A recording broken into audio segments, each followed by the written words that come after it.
far end of town, where the prickle grass grows, and the wind smells slow and sour when it blows, and no birds ever sing, excepting old crows, is the street of the lifted Lorax. What was the Lorax, and why was it there? And why was it lifted and taken somewhere? From the far end of town where the prickle grass grows, the old one-star still lives here. Ask him, he knows. You won't see the one-star, don't knock on his door. He stays in his lurkin on top of his door. He lurks in his lurkin, holds under the roof, where he makes his own clothes out of myth, muffer, myth. He grunts, I will call you by whisper, muff, bump, for the secrets I tell you are for your so long. Now I'll tell you, he says, with his teeth sounding gray, how the Lorax got lifted and taken away. It all started way back, such a long, long time back. Way back in the day, when the grass was still green, and the pond was still wet, and the air was still clean. And the song of the swanny songs rang out in space. One morning I came to this glorious place. And at first I saw the trees, the truffle trees, the bright colored tufts of the truffle trees. Mile after mile in the fresh morning breeze. And under the trees I saw brown barbaloos, frisking about in their barbaloo suits, as they played in the shade and ate truffle fruits. From the rippleless pond came the comfortable sound of the humming fish humming while splashing around. I felt a great leaping of joy in my heart. I knew just what I'd do. I loaded my cart.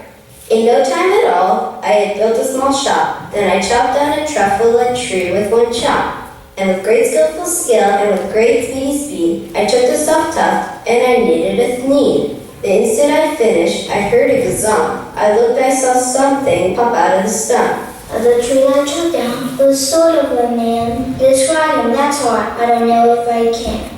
Mister, he said with a sawdusty sneeze, I am the Lorax. I speak for the trees. I speak for the trees have no tongue. And I'm asking you, sir, at the top of my lungs. He was very upset as he shouted and puffed. What's that thing made out of my truffle tuft? Look, Lorax, I said, there's no cause for alarm. I've chopped just one tree. I'm doing no harm. I'm being quite useful. This thing is of need to find something that all people need. The Lorax said, you are crazy with greed. There is no one on earth who would buy that full of meat. And in no time at all, in the factory I built, the whole Winslow family was working full tilt.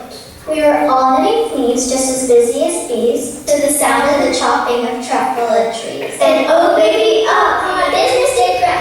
Now chopping one tree at a time was too slow, so I quickly invented my super axe hacker, which whacked off 4 truffle trees at one smacker. we were making things 4 times as fast as before. In our Lorax, He didn't show up anymore. but the next week he knocked on my new office door. He snapped, I am the Lorax who speaks for the trees, which you seem to be chopping as fast as you please. But I'm also in charge of the brown barbaloos, who played in the shade in their barbaloo suits, and happily lived eating truffle fruits. Now thanks to your hacking my trees to the ground, there's not enough truffle fruit to go round. They love living here, but I can't let them stay. They'll have to find food, and I hope that they may. Good luck, boys, he cried, and he sent them away. I once I felt sad as I watched them all go.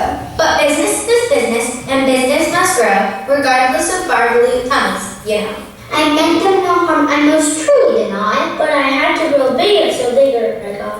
I went round bigger and selling more sleeves. And I figured my money, which everyone needs. Then again he came back. I was fixing some pipes when that old nuisance Lorax came back with more gripes. I am the Lorax, he coughed and he whiffed. He sneezed and he snuffled, he snarkled, he sniffed. My poor story's told why I can't sing a note. No one can sing who has smog in his throat. And so, Said the Lorax, please pardon my cough. They cannot live here, so I'm sending them off. What's more, said the Lorax? his dander was up. Let me say a few words about glubbity glub. You're glubbing the pond where the humming fish hum. No more can they hum, for their gills are all gum. So I'm sending them off. Oh, your future is weary. They'll walk on their fins and get woefully weary. In search of some water that isn't so snaring. Well, I have my right, sir, and I'm telling you, I intend to go on doing just what I do. And for your information, you Lorax, I'm biggering. I'm biggering and biggering and biggering and biggering. Turning more truffle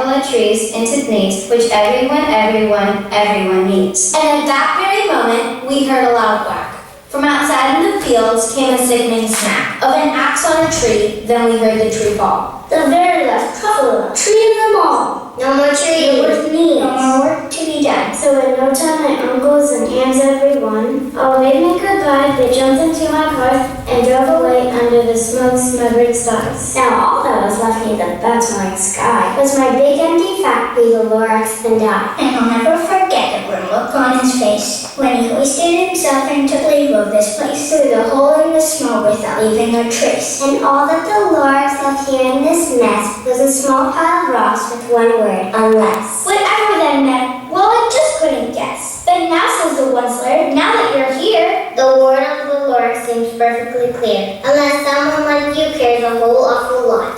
nothing is going to get better. It's not. So catch, calls the whistler. He let something fall. It's a truffalo seed. It's the last one of all. You're in charge of the last of the truffalo seeds. And truffalo trees are what everyone needs. Plant and truffalo, treat it with care. Give it clean water and feed it fresh air. Grow a forest. Protect it from Axes that hack. Then the Lorax and all of his friends may come back.